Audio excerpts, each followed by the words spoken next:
Hello बच्चों, चलिए प्रश्न को पढ़ते हैं। 10 आचार्य और 20 प्रवक्ता में से 2 आचार्य और 3 प्रवक्ता वाली कमेटी बनाई जानी है, ज्ञात कीजिए। यहाँ पर C1 से C2 के सामने C1 के जो प्रश्न है बच्चों, उसके सम्मुख C2 के संभव आंसर दिए गए हैं। हमें सही आंसर यहाँ पर मिलाना है या सही उत्तर यहाँ पर मिलाना है। प्रश्न को हल करेंगे, परंतु उसके पहले हम मुख्य अवधारणा लिखेंगे। प्रश्न के लिए लिखेंगे हम मुख्य अवधारणा।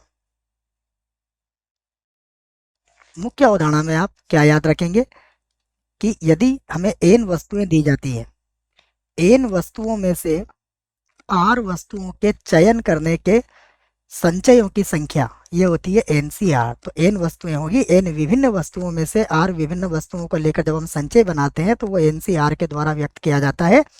अर्थ यह कि यहाँ पर क्रम महत्वपूर्ण नहीं होता है। और यदि इसको हम देखें तो इसका सूत्र होता है n का क्रम गुणित बटे में आता है r का क्रम गुणित, और ये हो जाता है n-r पूरे का क्रम गुणित। ये इसका सूत्र भी होता है, हालांकि यहाँ ऐसी कोई आवश्यकता नहीं लगेगी हमें, क्योंकि प्रश्न में कहीं पर भी हल करके नहीं दिया है। अब हम क्या करते हैं, इस प्रश्न को हल करते हैं बच्चों यहाँ से, और एक एक करके पहली बात करते हैं। देखिए, पहली बात अगर समझें तो क्या कहा गया है, कमेटी कितने प्रकार से बन सकती है। तो कमेटी कितने प्रकार से बनेगी, देखिएगा आप। ए के लिए आंसर क्या होगा हमारे पास कि 10 तो हमारे पास आचार्य हैं, और हमें कितने आचार्य चाहिए, 2 आचार्य। तो 10 में से 2 आचार्यों को लेने के तरीके कितने होंगे, 10C2, उसके बाद गुणा 20 हमारे पास कुल प्रवक्ता है। 20 में से हमें कितने प्रवक्ता चाहिए, 3 प्रवक्ता चाहिए। तो ये ए के लिए हमारा उत्तर हो जाएगा। अब देखते हैं बी के लिए उत्तर। ये बी के लिए लिख लेता हूं मैं। देखिए, बी में कहा गया है कि कितने प्रकार से एक विशेष आचार्य सम्मिलित होगा। अब अगर एक विशेष आचार्य को हम अलग कर दें बच्चों, तो एक विशेष आचार्य को चुनने का तरीका तो एक ही होगा, उसको अलग कर दिया हमने। उसके बाद देखें तो अब हमारे पास आचार्य कितने बच गए, पहले 10 थे, अब आ गए हमारे पास 9 आचार्य। और 9 में से हम कितने आचार्यों को चुनेंगे, केवल एक आचार्य को चुनेंगे, क्योंकि एक तो हमने पहले ही ले लिया है। लेकिन प्रवक्ता पे इस बात का कोई फर्क नहीं पड़ने वाला है, प्रवक्ता तो वही रहेंगे, 20C3 रहेंगे। ये हमारा बी के लिए उत्तर हो जाएगा। यदि हम सी के लिए उत्तर देना चाहें तो भी दे सकते हैं। क्या कहा गया है, कितने प्रकार से एक विशेष प्रवक्ता सम्मिलित होगा, तो बिल्कुल उसी की तरह जैसे हमने बी किया है। देखिए, ये तो 10C2 ही रहेगा। उसके बाद यदि आपने एक विशेष प्रवक्ता को अलग कर दिया तो उसके लिए तो केवल एक ही तरीका होगा। अब हमारे पास प्रवक्ता कितने बचे हैं, 20 थे, अब कितने बचे, 19। और 19 में से 3 प्रवक्ता नहीं लेना है, कितने, केवल 2 प्रवक्ता लेना है, क्योंकि एक को तो हमने पहले ही ले लिया है। अब इसी प्रकार हम डी वाले को भी हल कर लेते हैं। देखो, तो डी के लिए हमारा उत्तर क्या आएगा, डी के लिए अगर हम उत्तर देखें तो हमें कहा गया कितने प्रकार से एक विशेष प्रवक्ता सम्मिलित नहीं होगा। हमें प्रवक्ता को सम्मिलित ही नहीं करना है बच्चों। इसका अर्थ यह हुआ कि हम यहाँ पर क्या करेंगे, सबसे पहले तो आचार्य तो वही ले लेंगे। 10 में से कितने आचार्य चाहिए हमें, 2।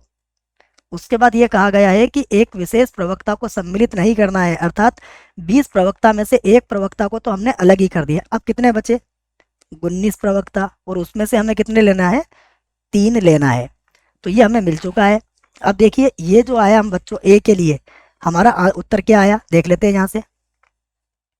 अगर हम इसको मिलाएं इस जोड़ी को तो क्या कैसे मिलेगी, देखो, ए के लिए हमारा आया है 10C2 20C3। कहाँ पर है 10C2 20C3, अर्थात ए के लिए हमारा उत्तर क्या होगा, 4 होगा।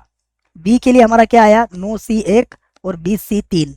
9C1 और 20C3 ये रहा बच्चों, तो इसके लिए हमारा उत्तर क्या होगा, 3।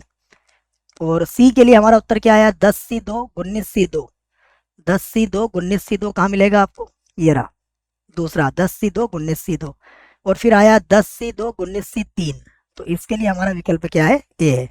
तो हमारे उत्तर आ चुके हैं। चाहे तो हम लिख सकते हैं इन उत्तरों को इस प्रकार से। देखो, ए के संगत हमारा उत्तर कितना आया, ए के संगत हमारा उत्तर आया है बच्चों 4, ठीक है। तो इसके संगत तो आ गया 4। बी के लिए हमारा उत्तर कितना आया है देख लेते हैं। बी के लिए हमारा उत्तर आया है, ये रहा बी। बी के लिए उत्तर आया है 3, तो यहाँ लिख देंगे हम 3। और सी के लिए हमारा उत्तर कितना आया है, इसके लिए है 2, तो यहाँ पर लिख देंगे 2। और डी के लिए हमारा उत्तर कितना आया है, 1 आया है। तो प्रश्न का उत्तर हमने यहाँ पर दे दिया है। मुझे आशा है बच्चों प्रश्न का उत्तर समझ में आया होगा। धन्यवाद।